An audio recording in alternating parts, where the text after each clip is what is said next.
Alright, you guys read the title of the video. Before we get started, hit that like button if you enjoyed, since it really does help out the channel. And of course, subscribe if you guys are new and you guys enjoy this type of content. But without further ado, let's go ahead and get this video started. Now at number 10, I do have Mikal Bridges of the Phoenix Suns. Mikal Bridges, he's pretty much a 3-and-D wing, but that being said, he's one of the best 3-and-D wings in the NBA, and definitely an above-average starter.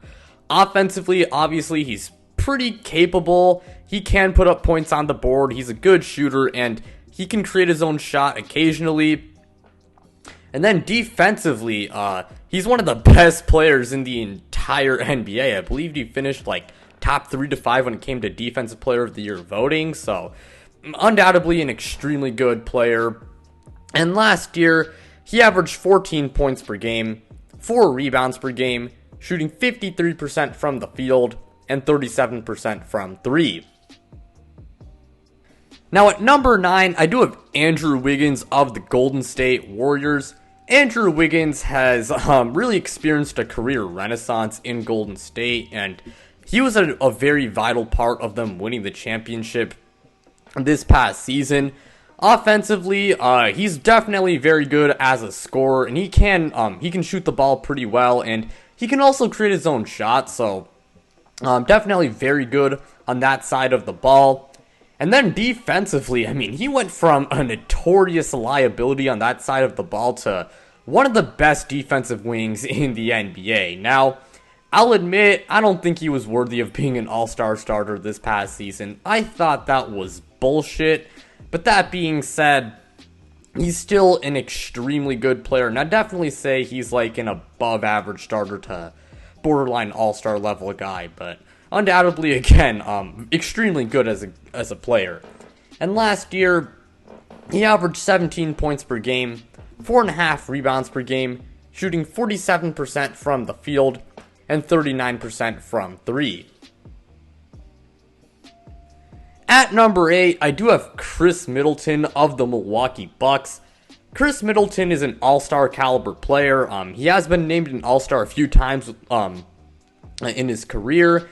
Now, I'll admit, he is kind of inconsistent in the playoffs. That's definitely an issue with him. But that being said, again, he's a really good player. Offensively, he's pretty good as a scorer, and he can also shoot the ball pretty well. And then defensively, he's also pretty good as well. And last year, he averaged 20 points per game, 5 assists per game, 5 rebounds per game, shooting 44% from the field and 37% from 3.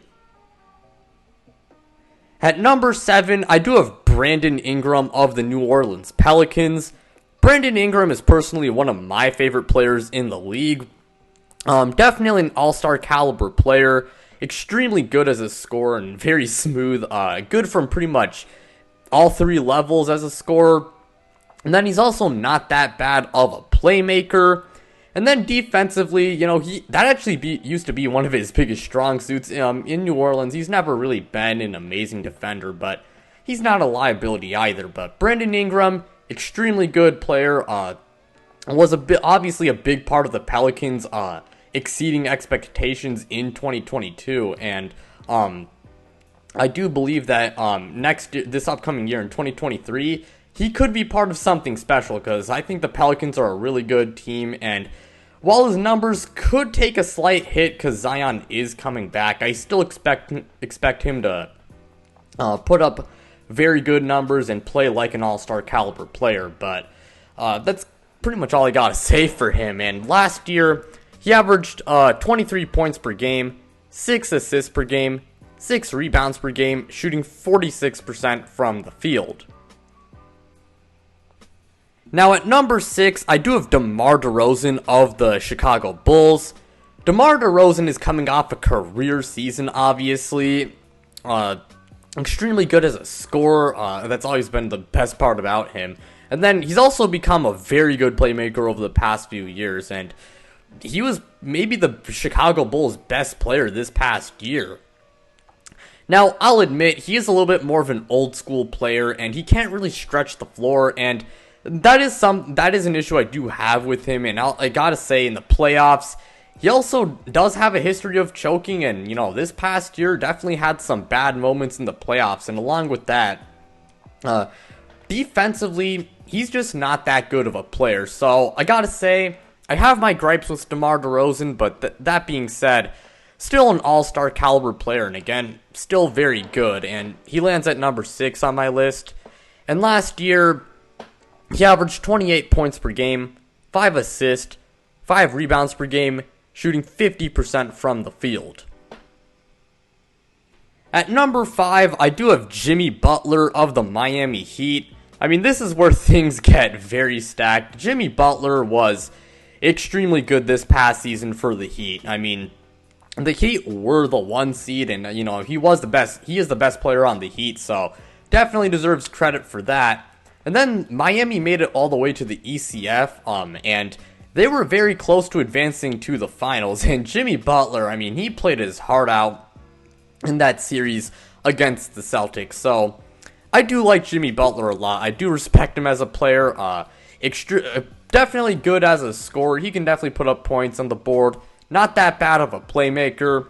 And then defensively, he is one of the best players in the entire NBA. And then as a leader, he's also really good. And, his off-court impact is also really big on the teams he plays for. So, yeah, Jimmy Butler, an extremely good player, obviously. Now, that being said, I do have some gripes with him. I will say the 2021 playoffs was ugly, but he did, I guess, in a way, make up for it with 2022. My main gripe with him is the fact that he really can't stretch the floor, but aside from that, I like him a lot. And last year, he averaged 21 points per game, 5.5 assists per game, 5 rebounds per game, 2 steals per game, shooting 48% from the field. Now at number 4, I do have Jayson Tatum of the Boston Celtics. Jayson Tatum, he was kind of weird this past year.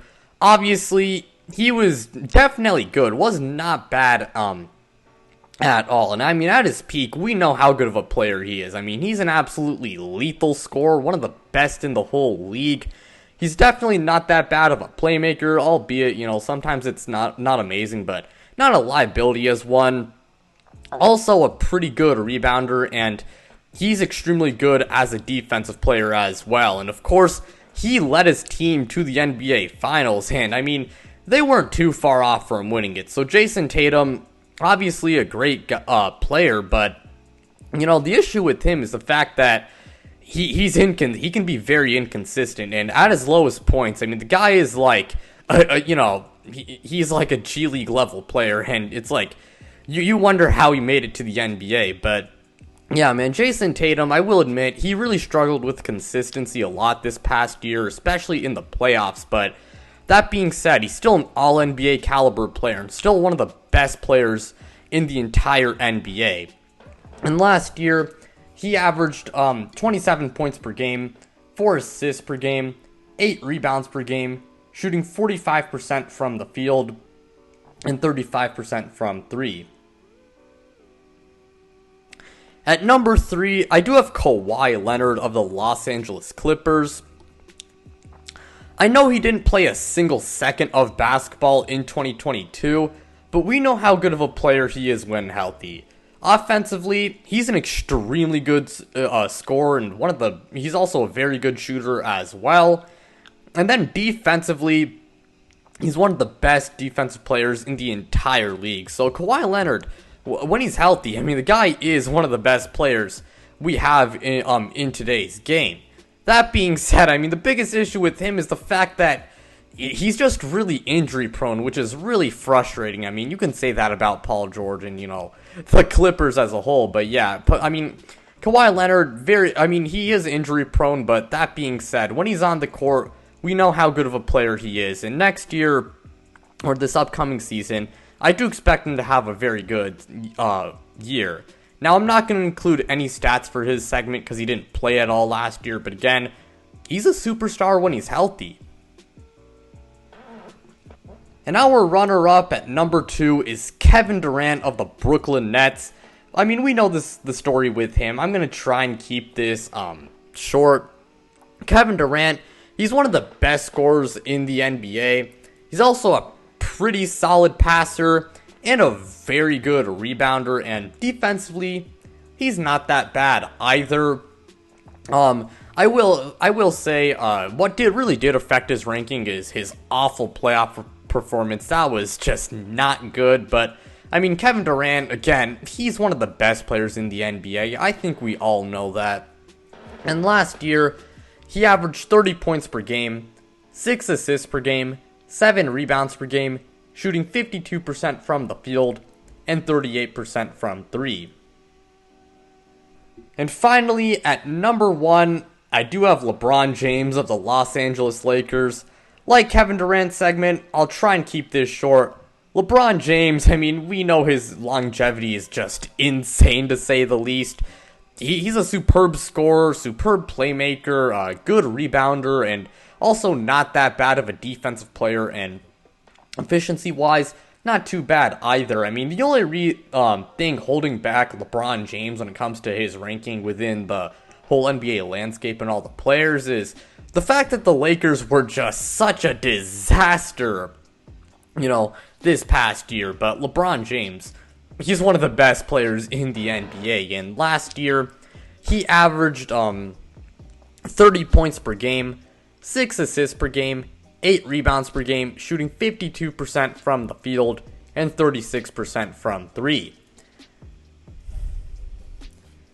But without further ado, that'll do it for today's video. Thank you guys so much for watching. It really does mean a lot to me. Again, like, subscribe, do all of that, and then check me out on social media. Links to my Twitter and Instagram, they are in the description below. But without further ado, I'm out, you guys.